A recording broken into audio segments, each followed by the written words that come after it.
आप सामने देख सकते हैं, ये कोई नदी नहीं है, ये सब खेत है क्योंकि इसमें धान की फसल है लगी हुई, जो कि अब नहीं हो सकता। बाढ़ का पानी घुस चुका है, जहाँ तक नज़र जा रही है वहाँ तक पानी ही पानी। बाढ़ की वजह से हुआ है और सरकार इस पर बिल्कुल ध्यान नहीं देती है। गरीब किसानों के साथ अन्याय हो रहा है। बहुत मेहनत करते हैं, साल भर की मेहनत पे पानी फिर गया है।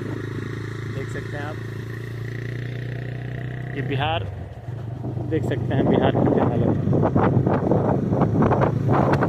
इसीलिए आप जन स्वराज को वोट करें, इस पर अंकुश लग सके।